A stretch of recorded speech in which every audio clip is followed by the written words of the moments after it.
he stepped into the grave. The ground shook under his feet, and cold dirt stuck to his sandals like a warning. Moonlight shone through the ube trees, showing his braided topknot as he knelt, kola knots trembling in his hands. Then Pa Okafor appeared, pale and see-through, eyes glowing like hot coals, his beard floating as if it were alive. The wind blew out the torches, and angry whispers of ancestors filled the air. Nnamdi's blood ran cold. He knew too late that mocking the dead brings a wrath that no one can escape.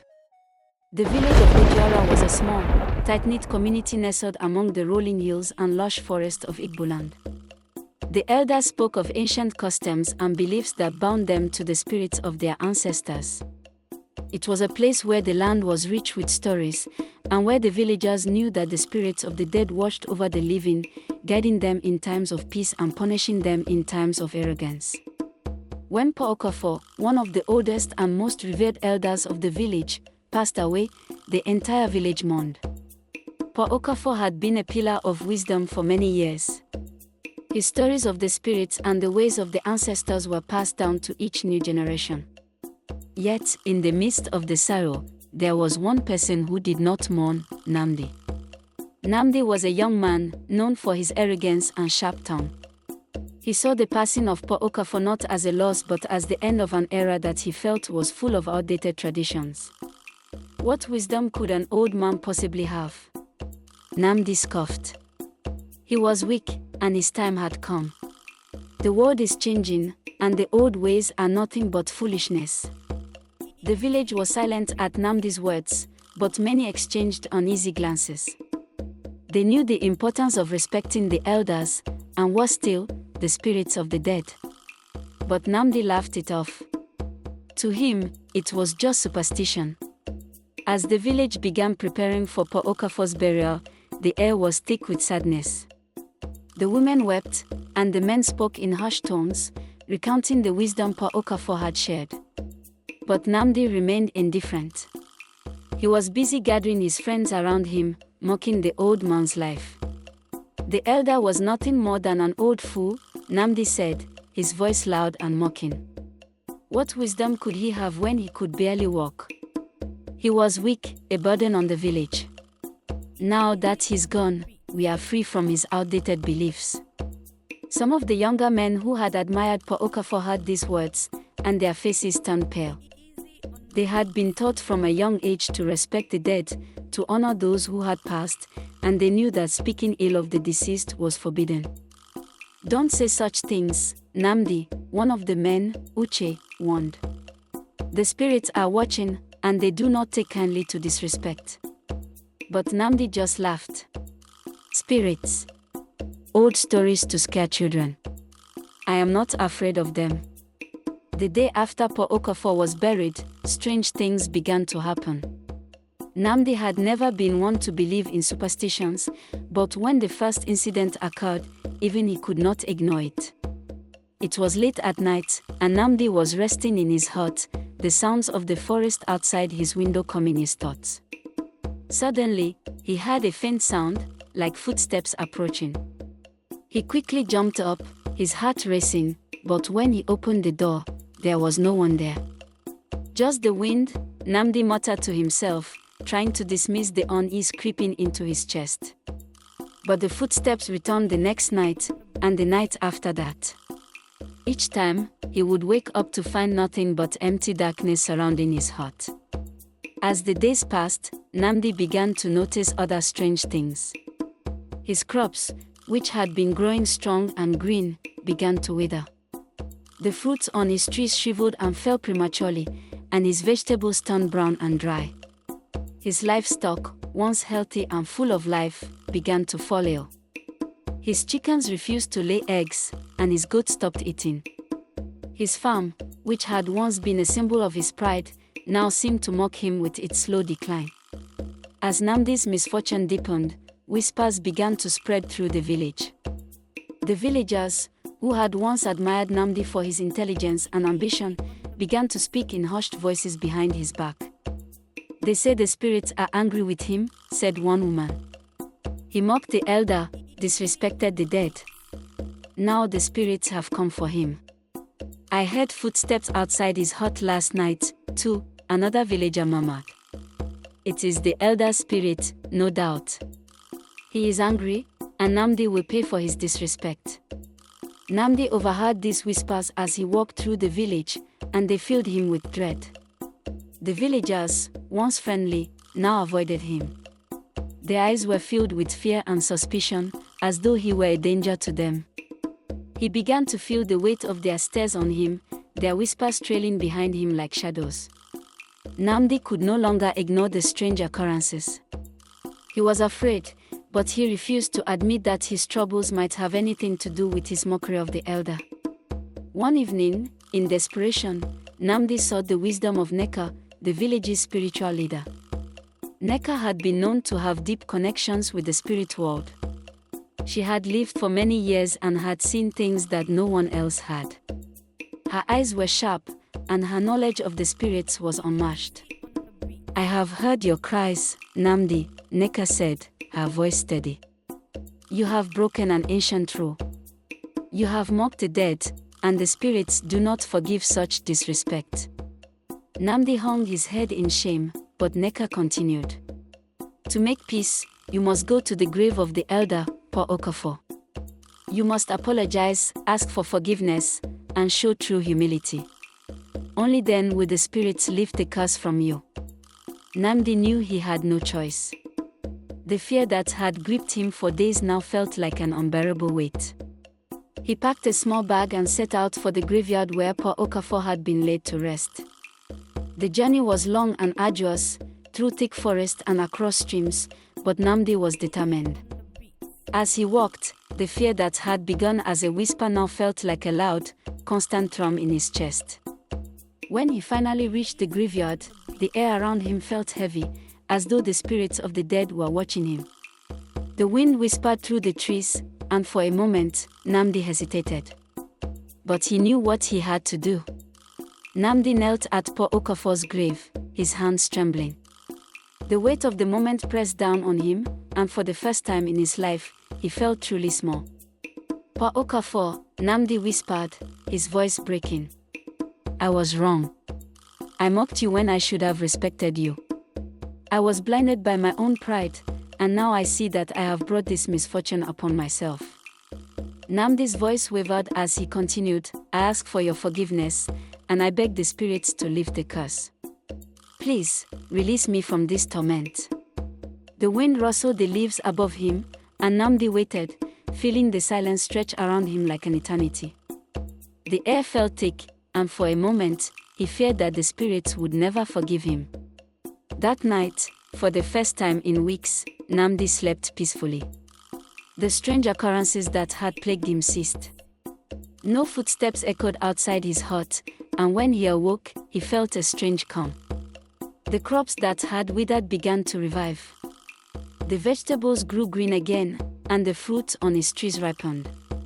His livestock, too, returned to their healthy state, their eyes bright and alert. Nnamdi's heart swelled with relief, and he knew, deep within, that he had learned a powerful lesson. The spirits of the dead were not to be mocked, for their vengeance was swift and unforgiving. In the days following his visit to the graveyard, Nnamdi was a changed man. His arrogance had been stripped away, and in its place, a deep humility had taken root. He no longer mocked the elders or scoffed at the traditions that had been passed down through generations. The villagers, seeing the change in him, began to warm to him once more. Where once there had been whispers of scorn, there was now the sound of respect. Nnamdi began to take on the responsibilities of the village, helping with the harvest, assisting the elders, and even seeking their wisdom. He had learned, in the hardest way possible, that pride and arrogance could lead to a life filled with regret. One day, Nnamdi was walking through the village when he met Uche, the young man who had warned him about mocking the dead. Uche smiled at him and placed a hand on his shoulder. I see the change in you, Nnamdi. The spirits have forgiven you, and so have we. Nnamdi smiled in return, his heart light. Thank you, Uche. I've learned my lesson, the spirits are not to be mocked, and the dead must always be respected. Nnamdi had visited the elder's grave, but it wasn't just the grave he needed to make amends with. He had to visit the homes of the elders to show them that he had truly understood the lessons they had passed on. He went to the home of Nneka, the village spiritual leader, one afternoon. She welcomed him in with a warm smile, her wise eyes watching him carefully. "I see you have come to ask for further wisdom, Nnamdi." "I have come to apologize, Nneka," he said earnestly. "Not just to you, but to all the elders I have disrespected. I now understand the importance of the spirit world and the consequences of mocking it." Nneka nodded, her face softening. "The journey to humility is long, Nnamdi. But you have taken the first steps. The spirits will guide you, but remember, humility is the key." Nnamdi left her heart feeling lighter, his heart full of peace. He knew his transformation was only beginning, but he was willing to walk the path of respect for the elders, for the village, and for the spirits. As Nnamdi continued to show humility and respect for the village's traditions, he became more integrated into the community. The villagers, once hesitant to speak to him, began to seek his help. He assisted the elders in performing their rituals, spoke at gatherings, and participated in village festivals. Nnamdi was no longer the arrogant young man who mocked the dead, but a respected member of the community, known for his wisdom and his newfound reverence for the spiritual world. One day, the village held a gathering to celebrate the harvest, and Nnamdi was asked to speak. The entire village gathered around the fire as he stood before them. "I want to share something I have learned," he began. "The spirits are always with us, guiding us, protecting us. We must respect them, not just in word, but in action. Only then will we truly live in harmony with them." The villagers applauded, and Nnamdi smiled, knowing that the lesson he had learned would stay with him for the rest of his life. It was a full moon night when Nnamdi had a dream. In the dream, he found himself standing before Pa Okafor's grave, just as he had done before. But this time, the elder spirit appeared before him, radiant and wise. "Nnamdi," Pa Okafor's voice echoed in the dream. "You have shown respect, and for that, I forgive you. The spirits have heard your plea, and they will protect you. But remember, respect for the dead is not a one-time act. It is a way of life." Nnamdi fell to his knees, overwhelmed with emotion. "Thank you, Pa Okafor. I will carry your wisdom with me always." The elder spirit nodded, and as Nnamdi awoke from the dream, he felt a sense of peace that he had never known before. The connection between the living and the dead was real, and it was something to be cherished.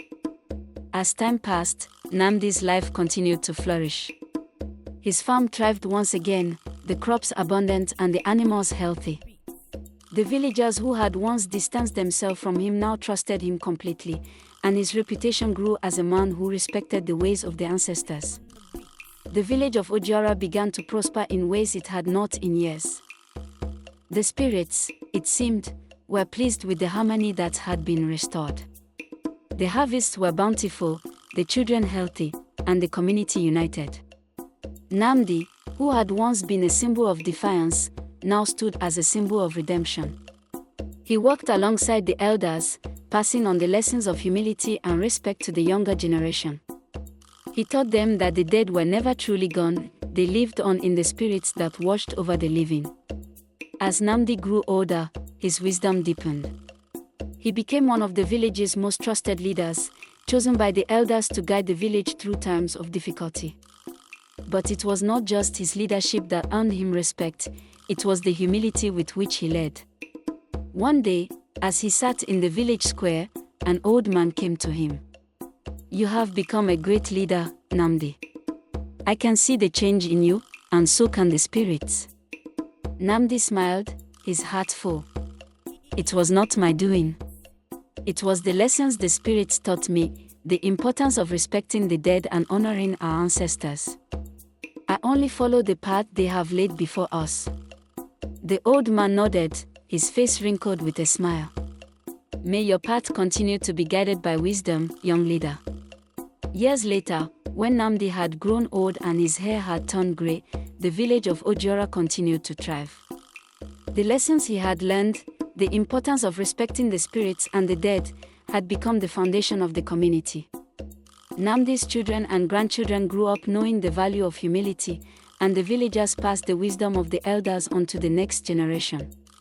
The story of Nnamdi's transformation from an arrogant youth to a wise and respected leader became a tale told around the fire, a tale to remind everyone that the dead were never truly gone and that the spirits were always watching. And so, Nnamdi's legacy lived on, a testament to the power of humility, respect, and the eternal connection between the living and the dead. Have you ever witnessed or experienced a moment when respect for tradition changed someone's heart? In what ways does your own community honor its ancestors and keep their wisdom alive? Share your thoughts in the comments below. If this folktale moved you, pass it along to friends and family. Let's keep these teachings alive for generations. Don't forget to like and subscribe for more tales that connect us to our roots.